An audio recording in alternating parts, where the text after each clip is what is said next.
terima kasih Bu Anan atas waktu yang diberikan kepada saya. Nah, untuk saat ini sebelum kita nanti masuk ke observasi, Bu Anan masuk kelas, saya mengikuti kemudian observasi pembelajaran Bu Anan dari awal sampai akhir. Makanya ini dulu saya ingin menanyakan nih, kira-kira materi atau konten apa yang akan diberikan ke anak dengan tujuan pembelajarannya tentunya. Oh ya. Nah, saya berterima kasih sekali Pak Lulus mau berbagi ilmu dengan saya. Ya. Nah, untuk nanti yang akan saya lakukan di praktek itu kontennya tentang materi gibah, ya, menghindari gibah dan melaksanakan tabayun. Gibah dan tabayun ya. Nah, tujuan pelajarannya apa? Ya, Pelajarannya apa? Yang pertama tuh peserta didik bisa mendeskripsikan pesan Islam tentang gimana menghindari gibah. Oh ya, pesan Islam. Larangan untuk bergibah dan harus bagaimana tabayun. pesan Islam untuk menghindari gibah. Iya, dan menumbuhkan tabayun dengan benar itu. Ya, Kemudian peserta didik menelaah video. Oh, langsung menelaah video. Langsung Karena kontekstual. Karena tadi kontekstual. Ya. Terus yang terakhir bikin produknya. Oh, iya. Seperti contohnya poster, video kah, infografis kah, infografis, atau ya kan? meeting kah, atau apalah yang mereka nanti jadi ada 3 ya. Bu Anan dalam pengembangan pelajaran itu pakai apa? Kira-kira gimana cara melayani kebutuhan murid? Oh gitu. Itu sih udah pasti. Saya harus mengakomodir semua kebutuhan anak-anak ya Pak ya. Sebelumnya pasti saya akan tanyakan dulu mereka tuh sukanya apa gitu. Sebelumnya kan ada observasi dulu nih sebelum melakukan praktek ini gitu. Jadi nanti ditelaah mereka tuh gaya belajarnya seperti apa, minatnya seperti apa gitu ya. Kesiapannya seperti apa? Juga seperti apa. Pasti arahnya ke pembelajaran berdiferensiasi tadi gitu. Karena variatif banget nih, kelas 7 aja ternyata dominannya itu anak-anak auditori. Oh, anak-anak auditori dari gaya belajarnya sementara ini ya. Dengarkan. Ada juga yang mereka tuh double auditori dan visual. Ada aja biasanya, atau multiple intelijensi atau apa itu namanya. Nah, terakhir strategi Bu Anan nih. Kira-kira strategi yang dijelaskan Bu Anan dari mungkin media, kemudian metode dan lain sebagainya apa Bu Anan? Kalau untuk nanti pas praktek, saya pakai model problem based learning. PBL ya, berbasis masalah. Berbasis masalah. Karena nanti akan ditampilkan sebuah video tentang kalau video seseorang share video tentang berita hoax ya. Yang pada akhirnya itu berakibat merugikan dirinya dan merugikan orang lain. Analisis ya. Di sana ada masalah Mereka nanti menganalisis kejadian dalam video tersebut karena si pelakunya pada akhirnya menjadi terkena tindak pidana penyebar hoax gitu loh. Seperti itu. Sih undang-undang IT ya, melanggar undang-undang IT seperti itu. Yang ini akhirnya masuk ke gibah ya tadi. Jadi saya tuh nyiapin videonya. Kan gibah ya? Saya nyiapin videonya, nyiapin PPT-nya, nyiapin lembar kerjanya juga sebetulnya ada gitu. LKPD-nya. Nah, untuk yang video itu nanti saya ada lembar rubrik yang nanti menentukan si anak ini nanti bukan tentunya sih sebenarnya peran dia di video itu sebagai apa. Oke. Terus tentunya diskusi nanti berarti ada diskusi. Metode diskusi ya. Diskusi. Oke Bu Anan, berarti intinya siap untuk pembelajaran berbasis murid ya kan, dengan diskusi, metodenya PBL ya kan, dan disiapkan media-media pembelajarannya. Ada PPT ya? Ada PPT, ada video ya? Ada. Dan pastinya ada proyektor juga ya. Proyektor, itu speaker itu udah pasti. Terima kasih Bu Anan. Assalamualaikum warahmatullahi wabarakatuh. Waalaikumsalam warahmatullahi wabarakatuh. Hari ini yang kita hadir berarti Ido sakit, Isya sakit, Azril, Yawan, Marema. Hari ini itu akan mengajak kalian untuk mempelajari gibah itu apa, terus bahayanya apa. Terus kan sekarang tuh banyak berseliweran di media sosial ya, entah itu gosip, entah itu berita hoax gitu ya. Banyak kasih berita hoax. Katanya kalau begini bakalan, ya kalau begini bakalan gimana gitu ya. Tapi ternyata itu benar nggak? Enggak. Gosip tentang artis ini, katanya begini. Tapi kita tidak tahu kebenarannya. Gitu. Banyak banget sekarang bahkan informasi di media sosial atau di media elektronik yang bisa kamu saksikan itu bahkan tidak bisa dibedakan antara yang benar dan tidak benar.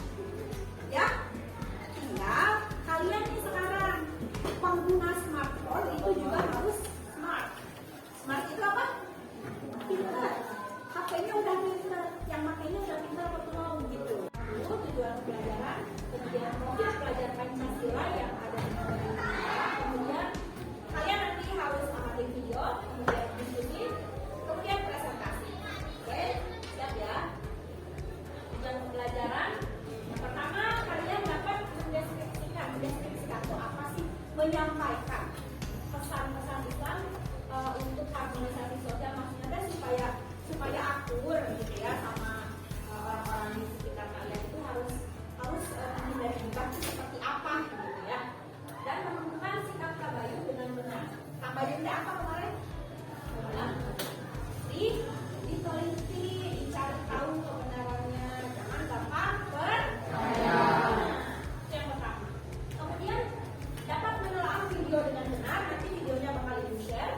Kemudian dapat membuat produk sesuai dengan bakat dan minatnya.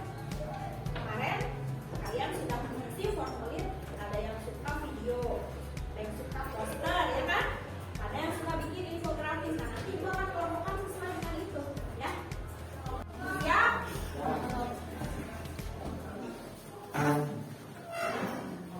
Bentar ya, bantuin saya. Itu bikin aku Kadang-kadang gini nih, marah. soalnya misi mati, ya kan?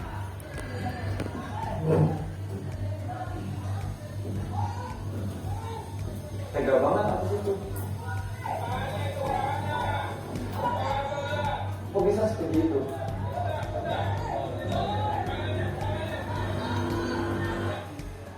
Aku merasa wajib nge-share ke teman-temanku. Biar ada.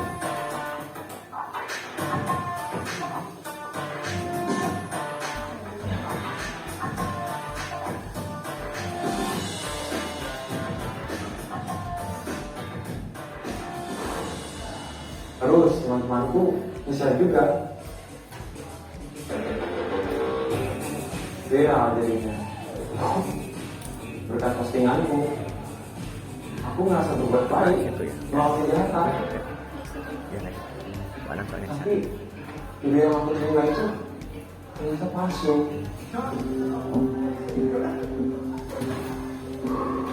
Dibuat orang yang berprofil jadi artis dan pura-pura mengumpuli anak.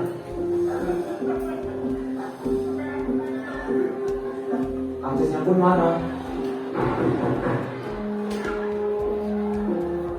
Sekarang saya sendiri yang masuk berita. Berita nyata, bukan berita palsu.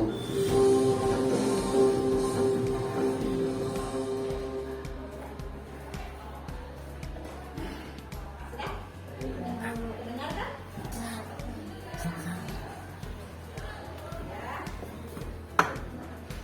Nah, silakan berdiskusi.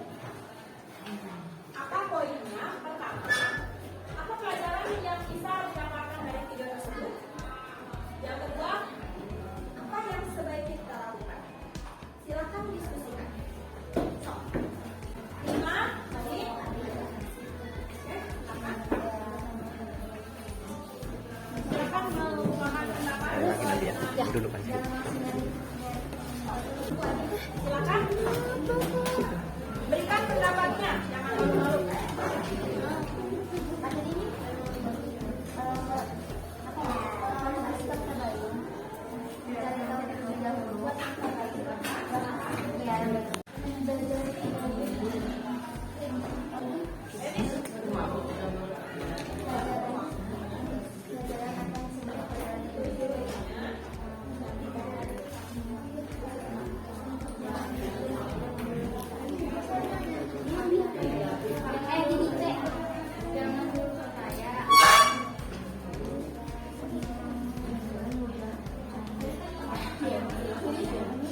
dilakukan dengan melihat kompetensi sumber yang ditunjuk benar atau tidaknya. Pastikan ini informasi berisi kebenaran, pastikan ketersediaan waktu informasi yang diperoleh adalah benar.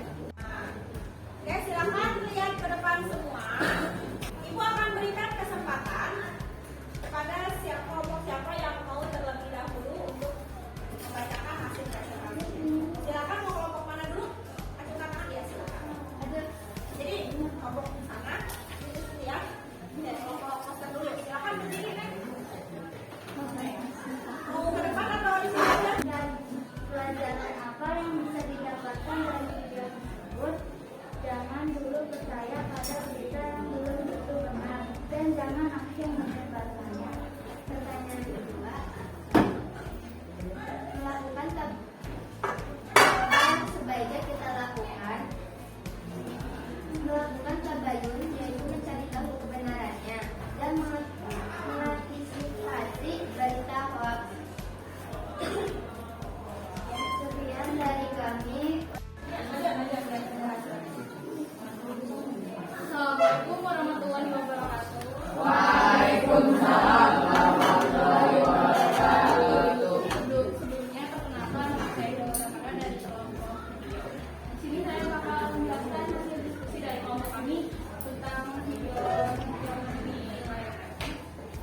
Nah, pelajaran yang bisa kita ambil dari video tadi yaitu kita bisa belajar bahwa kita tidak bisa sembarang menerima berita tersebut atau informasi dan tidak boleh langsung menyebarkan berita tersebut tanpa adanya kebenaran, karena mungkin bisa beresiko besar untuk diri kita sendiri.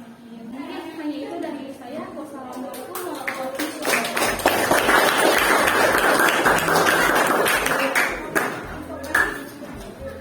Juga dengan judul provokatif, biasanya berita hoax menimbulkan sensasional dan provokatif. Yang kedua, apa yang sebaiknya kita lakukan? Mencari tahu kebenaran dan meneliti lebih dalam agar tidak ada kesalahpahaman dan beresiko. Wassalamualaikum warahmatullahi wabarakatuh.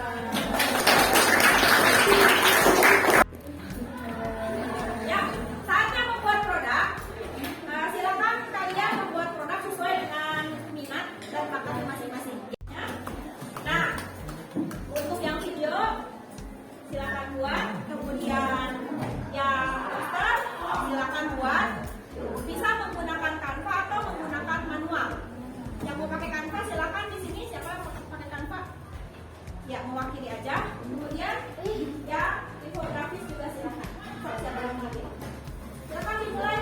Infografis itu kan ada poin-poinnya ya.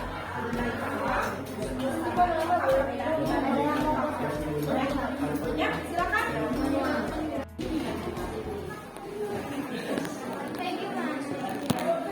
Naratornya siapa?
Baik semuanya. Boleh lihat ke depan semua? Ya, kita akan saksikan presentasi hasil dari video yang sudah dibuat oleh teman kalian. Ya. Pada sore hari, di sebuah komplek, terdapat beberapa orang yang sedang berkumpul dalam menunggu buka puasa.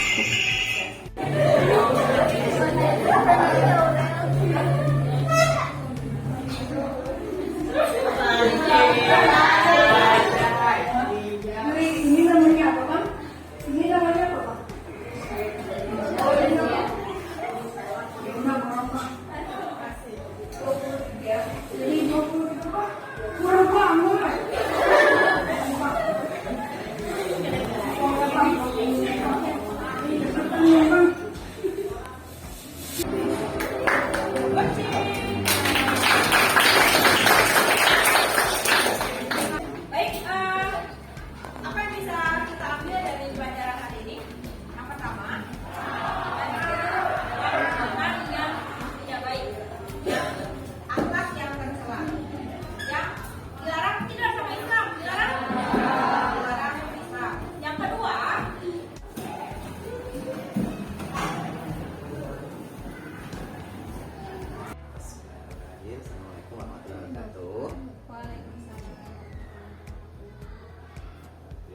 Bu Anan atas waktunya, kesempatan waktunya yang diberikan kepada saya.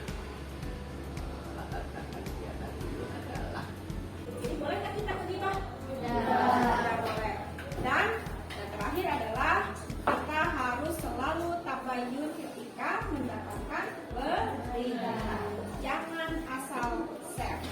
Gitu. Kalau kata pendeknya ya pesan-pesannya itu adalah saring sebelum sharing. Terima kasih semuanya. Pelajaran hari ini Ibu cukupkan sekian. Mari sama-sama kita baca hamdalah. Alhamdulillah. Ini kemarin kan kita sudah melaksanakan pembelajaran. Kemudian mungkin setelah pembelajaran atau ketika pembelajaran mungkin Bu Anan ada gambarannya dulu, gambaran pembelajarannya gimana ketika pembelajaran? Ada kendala atau ada apa yang itu untuk pembelajaran Bu Anan untuk pembelajaran selanjutnya lagi? Terima kasih Pak Lulus. Ya. Sebetulnya saya juga ingin menyampaikan ini ya. Memang ada beberapa kendala yang saya hadapi kemarin gitu pada saat observasi. Terutama saya melihat ada beberapa anak tuh kurang mau kerjasama gitu sama teman. Berkolaborasi ya? Iya, pada saat berkolaborasi begitu. Jadi dia asik sendiri gitu. Padahal dia sudah ada di dalam kelompok itu. Gitu. Oh, sudah dikelompokkan, Sudah tapi ada anak kelompok, diem. tapi Ada yang diem, ada yang mau Ya. bekerja sama, tapi ada juga yang yang tidak. tidak mau tidak mau bekerja sama ya Nah, itu mereka. ketara banget, Heeh. ketara banget gitu. Berapa kali diingatkan, nah ayo ikut ini ya, kerja kelompok, kasih masukan ke temennya. Jangan, maksud saya itu supaya tidak ada dominan dari satu orang atau dua orang dalam kelompok itu. Iya, biasanya kan gitu. Jadi kita sebagai guru teh menjembatani agar tidak terjadi dominasi antara orang-orang yang mungkin Dimanapun ya, biar hidup. iya, memang sih ya anak ada kebutuhannya, ada bakatnya, ada minatnya, tapi tetap yang namanya pembelajaran kan berkolaborasi. Jadi mereka ada yang pasif ketika harus berkolaborasi ya. Malah asik sendiri. Ya. Terus keinginan Bu Anan gimana itu dari anak? Itu sebenarnya pengen gimana? Ya. Kalau keinginan saya tentu anak itu ikut kolaborasi semua gitu, walaupun ya minimal dia nanya nih saya harus ngapain gitu, kasih masukan kayak apa gitu ya, kan sebetulnya banyak yang bisa mereka lakukan gitu. Iya. Gak hanya kan kemarin ada Iya, video, iya. grafis, ada yang poster, Ya, minimal ngasih ide misalnya oh posternya mau dibikin warna ini gitu, atau kata-katanya ini.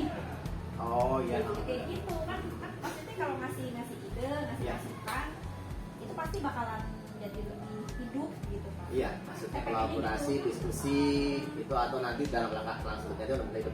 Ada lagi nggak bahan yang menjadi apa redaksi bahan selain kolaborasi?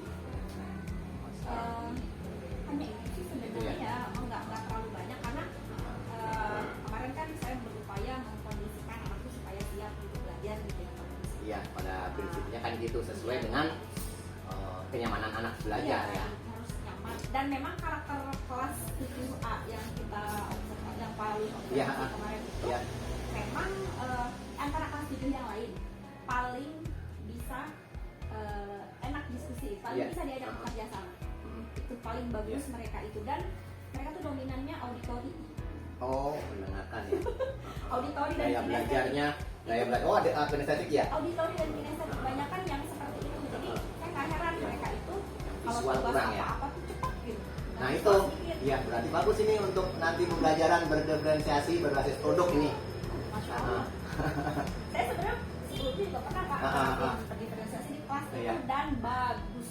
Bagus hasilnya ya. Bagus. Ya, karena termasuk kelas aktif tadi ya. Benar-benar melewati ekspektasi saya gitu kelas 7A ini. Berarti kendalanya adalah Bu Anan menjumpai beberapa siswa yang keinginan Bu Anan itu untuk mewujudkan mereka bisa berkolaborasi kondusif antar kelompok itu gimana? Kayaknya kira-kira rencana Bu Anan kira-kira gimana Sepertinya gini Pak, itu juga saya juga harus untuk mewujudkannya itu? harus ada peran saya ya, berarti Iya. saya kan harus membangun komitmen di mereka nih. Nah kalian kan harus ada kerja kelompok nih. Iya. Nah, ada komitmen kan, Iya. berarti komitmennya ya harus ikut bekerja sama dalam kelompok. Jangan sampai nanti temennya sibuk, kamu sibuk sendiri. Iya. Nah seperti itu. Kayaknya harus agak lebih intens lagi sih Pak. Termasuk nanti mungkin ada apa ya, macam aturan itu guru Nah, dari guru ya. itu perjanjian, ada perjanjian sih kalau anak-anak kan mereka ya gimana kita arahinnya sih sebenarnya. Oh jadi gitu. Jadi ada semacam apa? Guru tetap harus terlibat ya dalam Ya, mengkondisikan harus mereka pasti. untuk ini apa? Mengkondisikan agar mereka lebih ini lagi ya.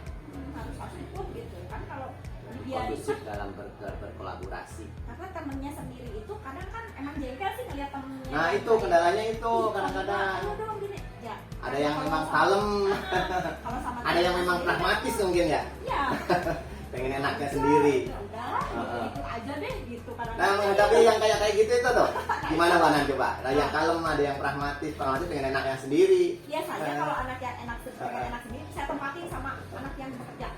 Oh, jadi Duduknya tetap jadi biar ke bawah mungkin ya. kayak ke bawah. Karena kan mau nggak mau dong, pasti dia ke bawah gitu. Termasuk Alhamdulillah sih. termasuk yang kalem-kalem juga memang harus itu. Ya memang harus membawa pengaruh kan temennya Iya. dalam kolaborasi itu. Harus saling membawa pengaruh yang positif ya pastinya. Iya. Terus yang kemarin Bu Anan kita apa ya? Pembelajaran Bu Anan semakin yang kita kerjasama dalam mewujudkan pembelajaran berdiferensiasi itu tingkat apa ya, tingkat keberhasilannya dalam pembelajaran berdiferensiasi terutama dalam ini nih dalam diferensiasi konten sama diferensiasi proses. Ini belum produk ya Iya, Mas. dalam konten sama proses. Tingkat keberhasilannya Bu Anan itu dalam apa? Pembelajaran kemarin kira-kira sampai berapa persen menurut Bu Anan dalam melaksanakan pembelajaran berdiferensiasi terutama yang berdiferensiasi konten sama proses. Kalau analisa saya Pak, Iya, itu kurang lebih ya 70%-an. 70% ya. 70%-an. Ada apa? Terutama yang kendalanya masalahnya ya tadi. Kondisi yang seperti itu. Kondisi yang anak agak pasif dalam kerjasama kelompok tadi ya. Saya bersyukur Pak, saya bersyukur gitu hanya segelintir aja. Iya, dan Kan itu dominannya mereka tuh ya kemarin saya lihat sendiri juga aktif. Itu tadi caranya yaitu dengan ada dua cara tadi ya apa tadi membangun komitmen dari awal, ya kan? dan Kemudian semacam perjanjian gitu deh. perjanjian agar ada aturan-aturan khusus Saya yang terutama harus membangun kesadaran mereka gitu. Sadar kamu tuh ada di dalam kelompok. Harus bekerja. kesadaran dua nana mungkin dua pihak yang pasif maupun yang aktif mungkin. Iya, dua-duanya. Yang Gitu. terlalu aktif ya kasih kesempatan Iya. yang pasif gitu. Uh. Ya, dua-duanya. Termasuk mengajak yang pasif untuk aktif ya, Ya. termasuk kesadaran yang pasif untuk menjadi aktif gitu. Nah kemudian apa dari kendala yang tadi mana? Nah kendala yang tadi mungkin 30%-nya ya tadi ya, termasuk kolaborasi terus membangun komitmen tadi yang kurang ya kan. Nah kedepannya itu apa yang akan Bu Anan bisa lakukan untuk merubah itu semua sehingga benar-benar tadi kan hanya terpikir kan sekarang apa dalam prakteknya nanti akan bisa Bu Anan lakukan? Saya sih berpikir gini Pak Lubis, kan ada itu 30% yang Aksi nyatanya ya. Nah nanti anak-anak yang seperti ini tuh akan saya jadikan sebagai pemimpin dalam kelompok itu. Yang seperti apa? Yang masih kurang tadi yang masih kurang aktif tadi. Ya, Oh justru mas justru saya jadiin pemimpin supaya terbangun rasa tanggung jawabnya. Oh jadi menyasar rasa tanggung jawabnya. Mau tidak mau kalau udah jadi pemimpin dalam kelompok Tanggung jawabnya lebih besar mungkin. berarti nih saya harus nih Ah. saya harus ikutan gitu. Saya Ya bagaimanapun nanti harus selesai tanggung jawab dia Gimana gitu ya. caranya nih biar selesai? Berarti saya harus ini dong, harus ikutan kerjasama dong. Saya harus ibaratnya apa ya, membangunkan kelompok saya gitu ya, dalam tanda kutip, membangunkan kelompok saya supaya berkolaborasi. Jadi kan tanggung jawabnya terbangun gitu otomatis. Itu sih gitu. Dan selain itu juga ya, itu kan kalau di kelas, nanti di luar kelas saya akan ajak mereka berbicara gitu ya, lebih kan kalau mereka itu lebih senang didapetin dengan apa sih, kata-kata secara emosional gitu ya, apalagi secara face to face gitu, ada perhatian khusus mungkin ya dari guru. malu lah depan teman. Itu adalah anak. Sering ngajak ngobrol mereka bagus. Oh, di ruang pelajaran gitu ya? Oh, di luar gitu. Bu, saya cerita lah, kadang cerita keluarganya, kadang cerita. Boom dengan kemarin sosial emosional. Nah, itu. Iya kan? Dan ada beberapa anak yang sering saya ajak ngobrol seperti itu, pada akhirnya di pembelajaran itu malah bagus. Akhirnya. Pada akhirnya, karena mungkin kedekatan emosionalnya udah. Iya, oh itu cara lain juga ya. Iya, cara lain. Lain Jadi itu. saya PDKT di belakang lah gitu sama anak-anak. Jadi di depan murid itu tetap kita ada usaha dijadikan pemimpin. Di luar pembelajaran itu bukan akhirnya kan pendekatan secara sosial emosional lagi ya. Karena kan mau nggak mau ya kayak mereka ketika dijadikan pemimpin, wah saya dianggap gitu. Iya.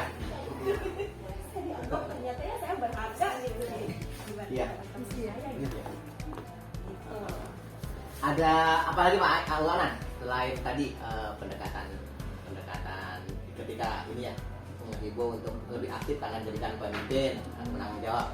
Kemudian di luar kita obrol face to face, akhirnya mengetuk kesadaran dia ya. Ada lagi nggak yang lebih ini? Tentunya motivasi sih Pak. Motivasi ketika secara umum ya? Secara umum. Oh ya, ketika dalam pembelajaran kan tentunya, dari motivasi itu juga mengasihkan rambu-rambu ya? Pasti itu. Jadi kalau motivasinya udah kita keluarin nih anak, ini pasti langsung, kan katanya gitu ya, kalau mengajar itu harus dengan hati gitu ya. Ya, benar. Kalau nggak pakai hati itu kita mau ngajar kayak pakai teknik apapun, metode apapun, Iya. itu nggak akan nyampe. Betul. Iya, harus pakai hati. Kuncinya memang hati sih. Kita terus ngajarin mereka, kita benar-benar sayang sama mereka, anggap mereka anak kita sendiri, anggap mereka itu adalah ladang amal bagi kita. Luar biasa. Masya Allah, Pak Lulus.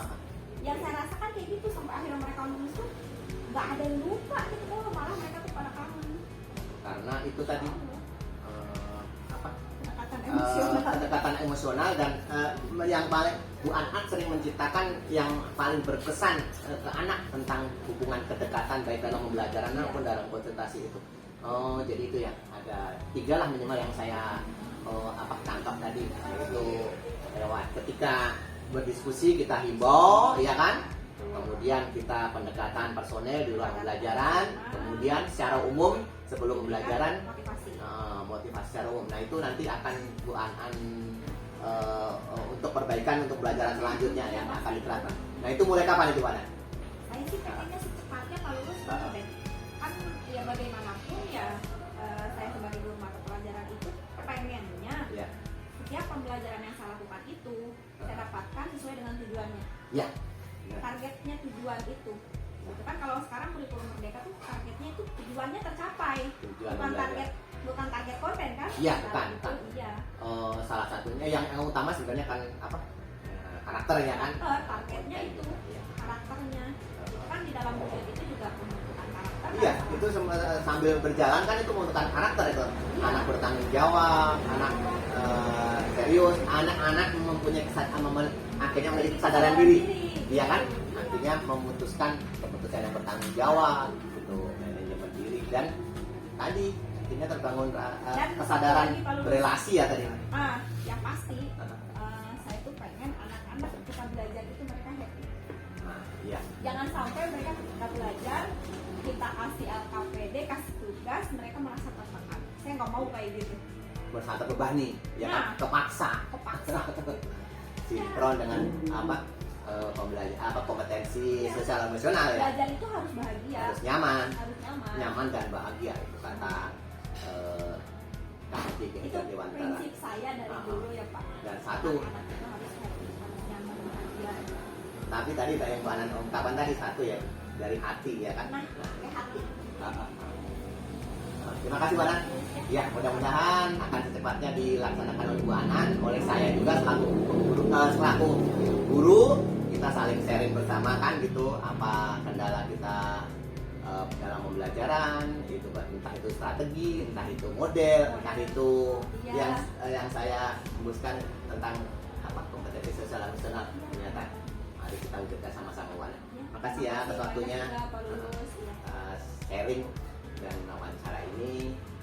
Mohon maaf apabila ada kata